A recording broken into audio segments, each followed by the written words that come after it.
So today I will be discussing my research question, which is, how does social media affect the way feminists are viewed in the United States?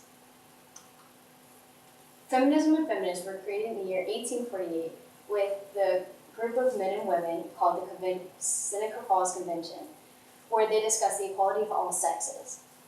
And since 1848, millions of men and women throughout the nation have joined their journey to create equality.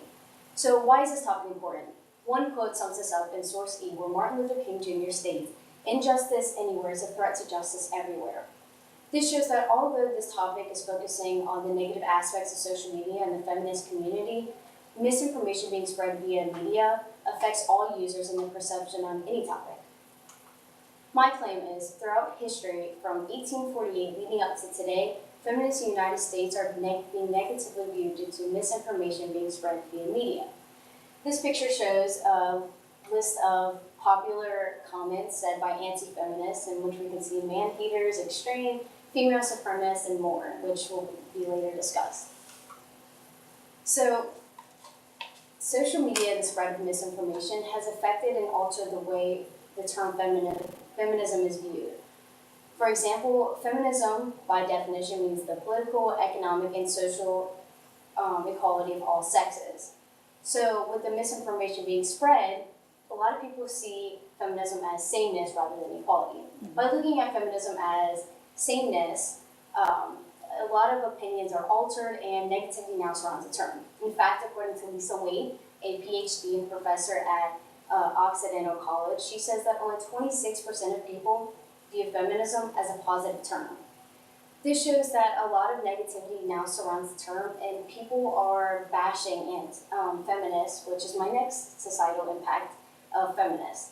With so much negativity surrounding the term and individuals in the community, feminists are now being verbally and even physically harassed.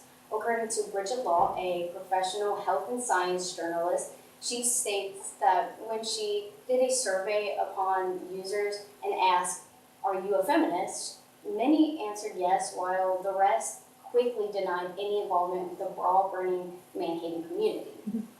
This shows that feminists are being bashed and harassed by the spread of misinformation by anti-feminists or just those who don't know really what they're talking about, which is social media users. With so much negative comments and the spread of information that isn't really right and false propaganda, social media users are getting the wrong information, and feminists aren't able to spread their information due to so much harassment. In this poster from the 1920s, it states, "At the suffragette meeting, you can hear some plain things and see them too." This poster proves that feminism has always been misinterpreted, even in the 1920s, where they viewed feminists as bitter, women that could not get married, and as it says in the poster, to down the man. Propaganda and social media aren't exactly the same thing, but they do both bring negative stereotypes about feminism and feminists from the anti-feminist community and their lack of ideas. So how do others perceive this topic? Others may believe that since social media is inanimate and has no opinions, it's the fault of the social media users in the spread of misinformation. For example, in Source A and Stimulus Factor, Edward Kessler states, people create revolutions, not the technology that they use.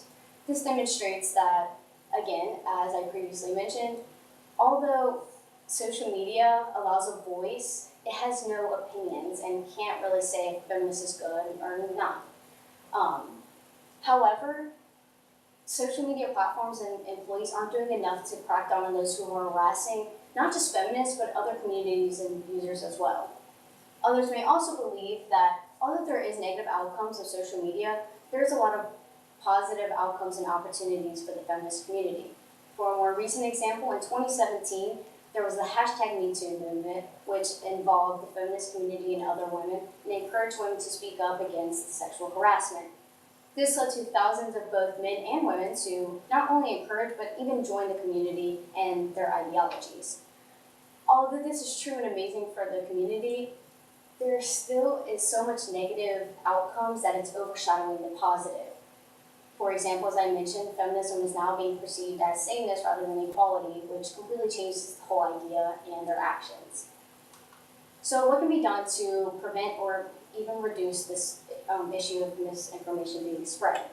One of the most realistic and possible solutions is to monitor all posts, users, and even comments. So the one benefit to this is, as I said, it will reduce and possibly even prevent misinformation being spread about the feminist community. So for my next, to create a better and safer environment. With a better and safer environment, feminists are able to say what they would like about their ideologies, actions, and share true information without harassment and so much negativity. One limitation to this, however, is users will quickly use the defense of the First Amendment right, which gives all Americans the right to speak, say, think, write anything that they would like, even through social media. So another limitation to this is there are billions of users on social media platforms, with thousands of platforms, in fact. According to Sephora, an internet consulting company in the United States, they reported that every minute on Facebook, 510,000 comments and 136,000 posts are made. With so much activity and change every minute, it would be extremely, extremely difficult to monitor every post, comment, user, etc. So at the end of the day, by lessening the harassment and reducing the spread of misinformation, the positive outcomes could override the negative, which would help the feminist community spread their true ideologies and help users get the correct information so they can have a correct opinion. Yes, ma'am. Okay, a couple of questions for you, Gabby. The first one is, what information did you need that you weren't able to find or locate, and how did you go about trying to find that information? So I found all the information I needed personally. The way I did this was I would look up key terms such as feminism. I would try to look for more recent like recordings or battles between anti-feminists and feminists. For example, in the Sephora example, that was made in 2018, so it was newly recorded so I could get the correct information. And another example is with Lisa Waite, with the 26% of people saying feminism is a positive term. That was made in 2018 as well, so I was able to get more recent findings.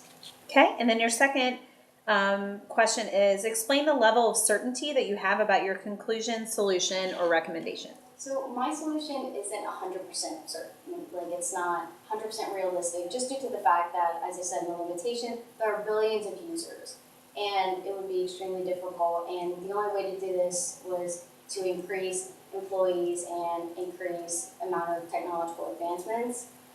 So it would be extremely difficult, but I think it's the only real solution that is possible.